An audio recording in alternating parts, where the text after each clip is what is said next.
Welcome to the Global Supply Chain Conference here at FreightWaves. Today we're going to dive deep into the auto sector. And to kick us off is Ken Washington, the Chief Technology Officer at Ford Motor Company. Ken, how are you? I'm doing great. It's great to be here. Likewise, great to have you.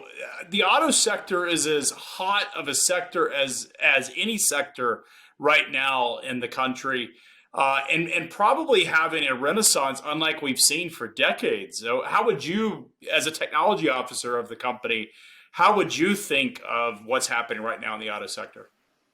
Well, I think your characterization is correct. It's we're seeing the convergence of a number of technologies happening all at the same time, and it's reinventing the industry. We're really hitting an inflection point with electrification as a result of battery costs and capabilities. Costs are dropping and capabilities are increasing. Vehicles are now connected, and so that enables new experiences, allows a massive amount of data to be processed, and that turns into opportunities to create new services and experiences for our customers. AI has come of age, and we're capturing those technologies and bringing it into the vehicle, into services. And then last but not least, autonomy is taking off. And we're bringing automation to our retail and our commercial customers, as well as building the next generation of fully autonomous vehicles. So all of this is happening at the same time, creating new possibilities for our customers and for the company. So a lot's going on. When you think of Ford's roadmap, you guys have been doubling down on EVs as the whole sector. But do we think that the internal combustion engine is going to be phased out over the next 20 years? Or do you think that there is still a life for the internal combustion engine in certain sectors? It's hard to really totally predict, but one thing is certain that we're hitting an inflection point with electrification. And we're seeing light duty vehicles and customer retail vehicles definitely moving through this inflection. And so we're all in at Ford, and I think many of our competitors are pursuing the same ambition to pursue electrifying our portfolio. So we are committed to leading the electrification revolution. We're all in. We're electrifying our most iconic products, starting with the Mustang Mach-E, moving on to our F-150, and then also electrifying our transit van line. And so, and we're not going to stop there. You're going to see much more to come. So we're all in because we think this inflection is here. I think the internal combustion engine still has plenty of life in it for certain sectors, but we're also looking at how to bring zero emission propulsion technologies to those sectors too, particularly the medium and heavy duty sector, looking at fuel cell technology. So I think the days of an electrified portfolio are upon us, and those who lean into it, I think, are going to be the winners. Now, there's been a lot of cultural conversations over the last couple of decades about electrical. There would seem to be some resistance or some lack of adoption. What has changed over the last couple of years that's really driven that to where Ford and others in the auto sector are really starting to make significant investments? It seems like that it took a couple of turns to get there. Is it just technology evolution? Is it cultural? Is it sustainability? What's prioritizing? I think it's a little bit of everything that you said. I think first of all, there's been quite a bit of resistance tied to myths that just are not true, and you have to put electric vehicles in customers' hands for them to begin to experience them. And I give a lot of credit to one of our competitors, Tesla, for breaking down some of those myths and making it cool to have an electric vehicle and bringing to the public's eye the insight that electric vehicles are fun and can be sporty and have a whole different feel to them. And it's been said, and I think it's absolutely true, that once you drive and own an electric vehicle, you're never going to go back to an internal combustion engine. I've got a Mustang Mach-E in my garage right now, and I can tell you it's a fantastic vehicle. It's absolutely fantastic. But it's more than just about electrification. I have to say this, that because of the battery electric vehicle platform, it allows you to do some things with the digital experience in the vehicle that you can't do with an internal combustion engine, because you've got this big, massive battery. And you also have this platform upon which you can innovate and bring new experiences like large screens and digital services. And so the electrification revolution is also about connectivity and digital and services. So, I mean, you think about the business model of a large auto manufacturer, the dealer model. Are we going to see the world where the OEMs have a bit more, are involved more in a recurring revenue model or a subscription based model? Or is the model of selling through dealerships and service going to be pretty persistent? Well, we're at a moment in time where the connectivity and the digital services, what something we call our tech stack, is going to open up the possibility of having a long lasting relationship with our customers after they buy the vehicle. Starting with having the ability to update the vehicle over the air. With our new electrical architectures, we're able to do bumper to bumper over the air updates on our vehicles. And this allows us to do things like drive down warranty costs, improve the quality experience of owning the vehicle, but also to deliver new services to the customer long after they buy the vehicle and drive it off the lot. Going forward, we see this as a way to create whole new value streams for the company and also value, most importantly, for the customers, where they can see and have new experiences that they hadn't even dreamed of that get invented long after we sell them the car. This is going to be a steady part of our diet going forward. We see a lot of valuation coming from this model where we have a relationship with the customer through the digital connection. Now, Detroit has had a renaissance as well, driven by the automotive sector, the amount of investment that's gone into the technology. But there's a lot of questions about whether the future of the innovation cycle of Silicon Valley is it in China. How do you view Detroit's advantages or ability to continue to be the center of the global auto sector? Well, this is ours to lead. It's ours to lead the mobility revolution. And the really neat thing about this revolution, with Detroit and Southeast Michigan being still at the epicenter of the mobility ecosystem, is that we're not doing it alone. We're doing it in deep partnership with tech companies all over the world and with other parts of our company. We're a global company. So we have a research lab in Silicon Valley that is deeply connected with the startup ecosystem there. We've got a research lab in Israel where there's a very vibrant innovation ecosystem. We've got an engineering center and a research team in China as well. So this is a global play. And of course, we also have our facilities in Europe. So there's technology and innovation coming from all over the world. And we're tapping into all of those sources and knitting it together to create, this new future for our customers and for the company. But make no mistake about it, the heart of this distributed global ecosystem still remains in the Southeast Michigan, Detroit area.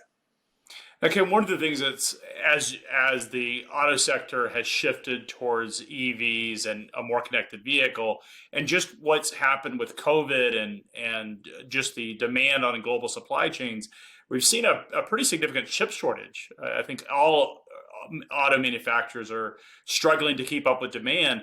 What is that meant for Ford in terms of your production cycles and the ability to bring in new technologies, and how are you guys managing that through this cycle? Well, we're managing our way through it just like our competitors are, and I think the entire semiconductor industry didn't expect the auto industry to bounce back as quickly as we did, and I see that as actually a good thing. But now we're having to deal with the fact that they have to catch up, and so we're doing everything we can to manage our inventory and to navigate our way through this. We will get through this. It is not impacting our ambition around our digital platform or how we're designing and architecting our next generation of vehicles. We remain committed to modernizing our architectures and enabling the kinds of experiences I spoke about with those architectures. We're just going through this one-time hiccup, and we'll get through it, and we'll see sunshine on the other side.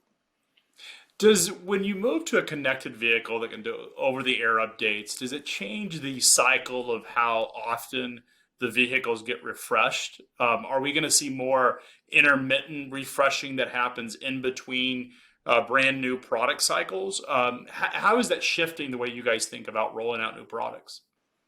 I think it's going to depend on the product line and the customer. So we're moving to a model where we're having to be very intimate and close with our customers.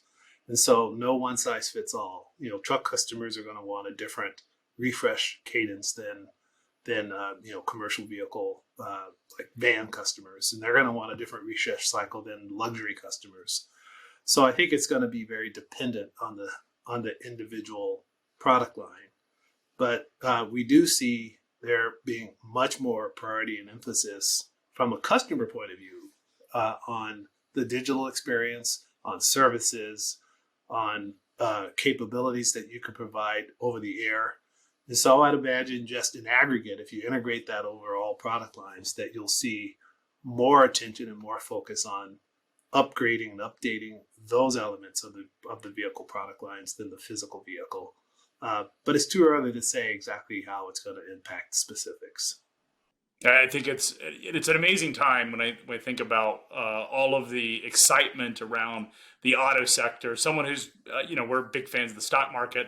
Our first investor is Fontanellis, which is Bill Ford's partner at Fontanellis, and so we certainly have been following the auto sector for some time.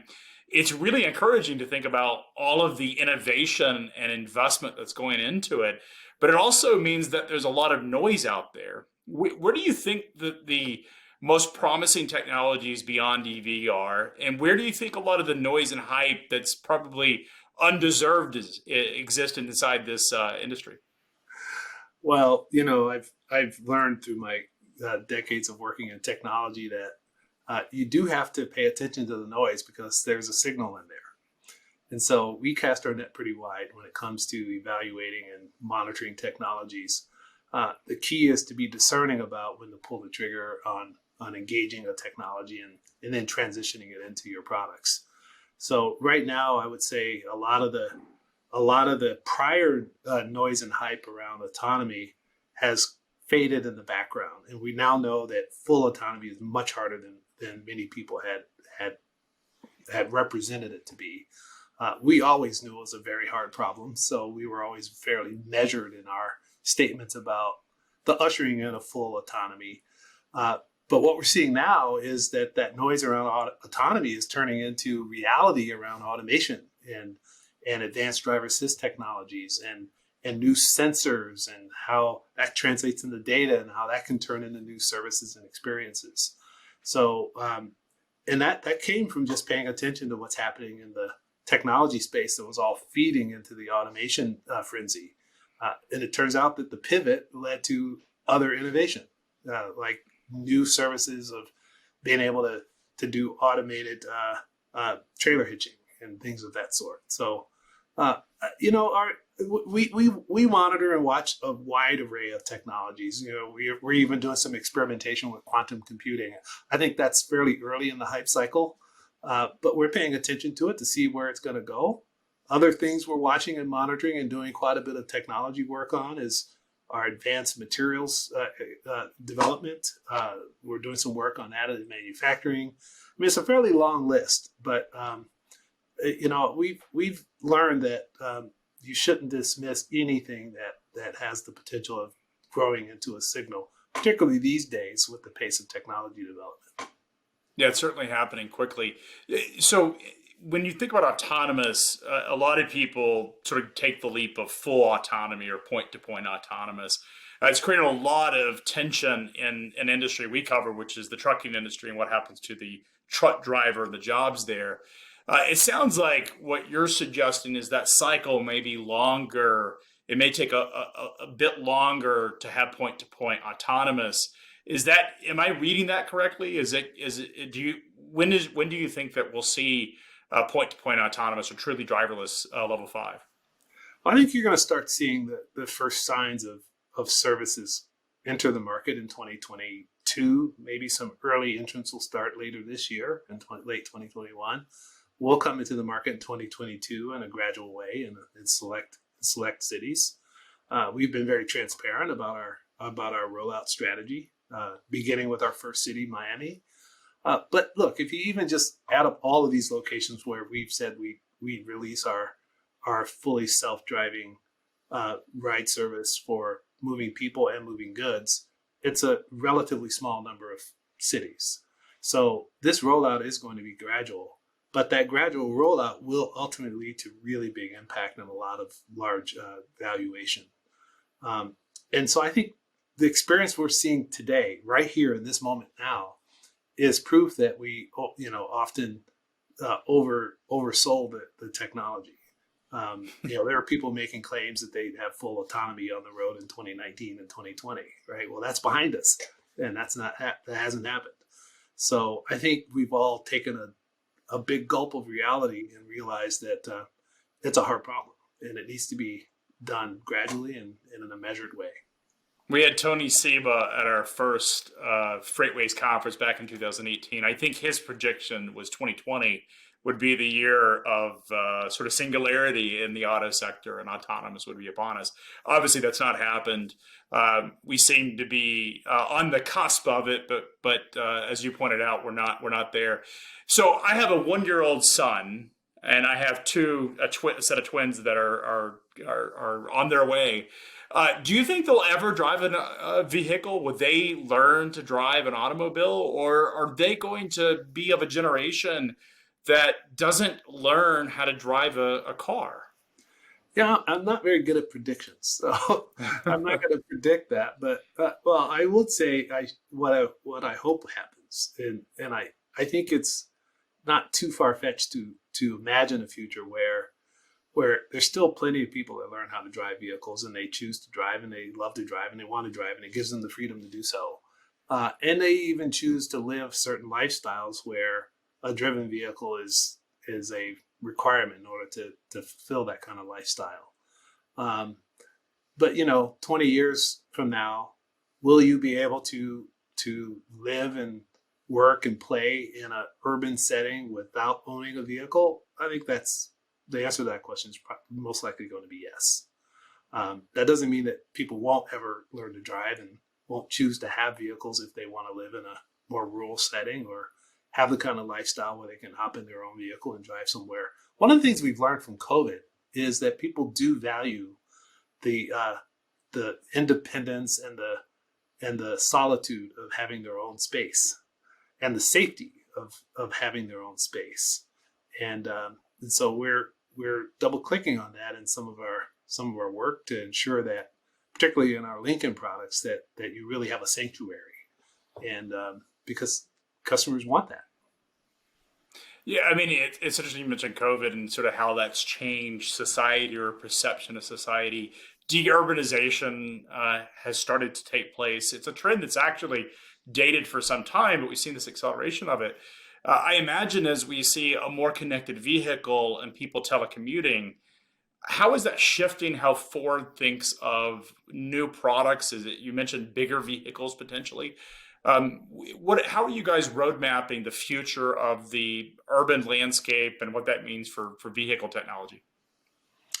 Well, our futuring around our vehicle products is something we hold pretty close, so I won't talk about specifics. But one of the things we're certainly thinking about is and this is why we were so excited about the investment in the Michigan Central Station, is we're thinking about designing for and using the Michigan Central Station in the Corktown region to help us get the design for a multimodal mobility ecosystem correct, where you've got micro-mobility, you've got vehicles that are driven, you've got ride services where vehicles are ridden in, you've got package delivery vehicles, you've got delivery platforms, maybe you have aerial mobility solutions with packages being delivered by drone, or perhaps even one day with eVTOLs delivering packages or moving people across the border. So you could imagine all kinds of new modalities of goods and people getting around in and around an urban environment. We're trying to design and to work with cities to create those kinds of solutions. And we're going to use our Corktown investment and our presence there to gameplay some of those scenarios. So we're pretty excited about that.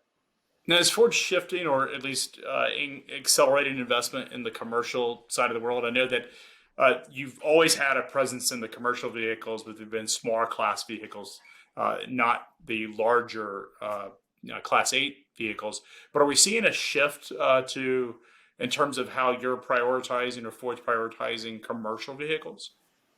Well, for us, it's not really a shift. I mean, we've been leaders in the commercial vehicle sector for a long time, and it's our ambition to not let go of that lead.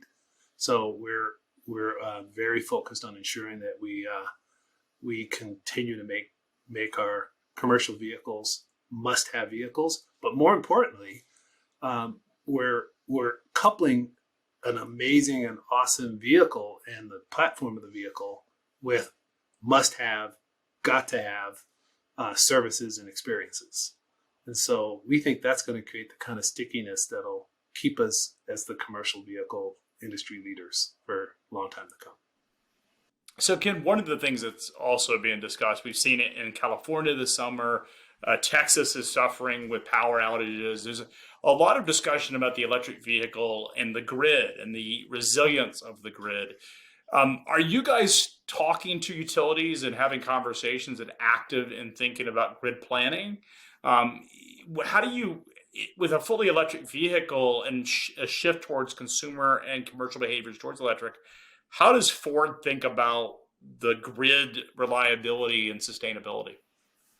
It's a really super important topic because the electric vehicle is only as good as the full experience. And so, and let me just kind of back up from the grid and just talk first about the charging experience. We know that has to be a great experience for people to want to own and fall in love with and continue to love their electric vehicles. So we're very focused on ensuring that we provide our customers with a great charging experience. So that's where we start. Then the grid comes into play, and that's really through us helping inform partners and the energy and the utility companies their role in ensuring that the grid is resilient. So we're doing some work on addressing that topic, but it's not really something that is something that we own. So it's an important topic that we have to be a part of the conversation to advance. And so we're engaging with utilities and having those conversations, but it's really their challenge to step up to and address. And the good news that I've seen is that they're starting to do that, and I think there's a lot of energy behind ensuring that we have a resilient electrical grid in this country and internationally as well. Yeah, and then it seems like you need more than just wind. We've seen it in Texas where the windmills have actually frozen, which seems something that people moving from California would have never imagined that are having to face that. But it's an interesting time, a lot of technology. So, Ken, what would be a bold call, a prediction that you would make for, say, the next 5 years? What will we see that perhaps is off people's grid that they're not thinking about in the auto sector that's going to be pretty transformative? Boy, if I had that, I don't know if I would share it publicly. You're gonna hold it tight, right? So. I would hold that pretty close. Let me just tell you and your listeners and your colleagues that are in this event that I don't think there's going to be any shortage of surprises and game-changing technologies that get burst onto the scene. I mean, just think of it this way. This is 2021.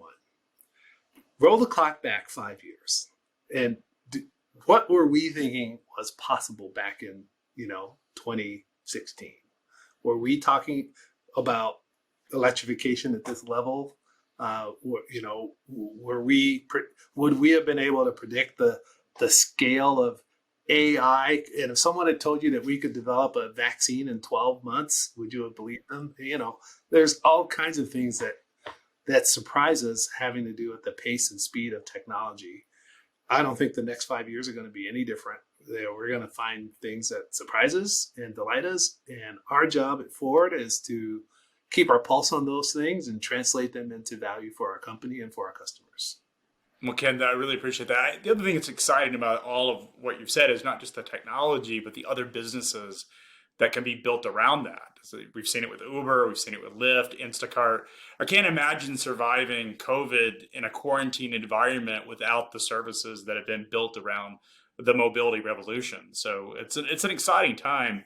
Ken, really appreciate your time today. Really excited about the future of Ford, what it looks like. I do have one question before I go.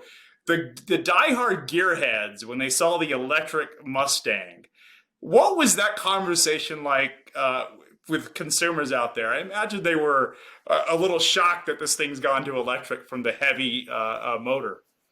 Well, we had a response that was all over the map. Some people were like gung ho and loved it, and some were like, I don't know, an electric Mustang, it's not really a Mustang. But look, the proof's in the pudding. You get into that vehicle, you drive it, you're going to have a smile on your face. I guarantee that. And so we're just hoping we can put more people in behind the wheel, and we think they're going to love it. And so far, so good. In the meantime, we still sell, ICE Mustangs as well. And so more to come. But bottom line is, this is a fun vehicle, exciting vehicle, and it's a signal of things to come, because we're all in and we plan to lead the electrification revolution, and we're off to a great start with the Mustang Mach-E. Well, that's awesome. I appreciate it, Ken. Thanks for your time. Look forward to checking it out. It was my pleasure to be with you. Thanks. Thank you. Tune in. We've got a lot more conversations about the auto sector, the future. It is the hottest sector, and it's impacting supply chains as the industry shifts towards EVs. We've got a lot of conversation coming up the rest of the day, so be sure to tune in to this conversation about how society and the auto sector are being transformed and how that transforms the supply chain.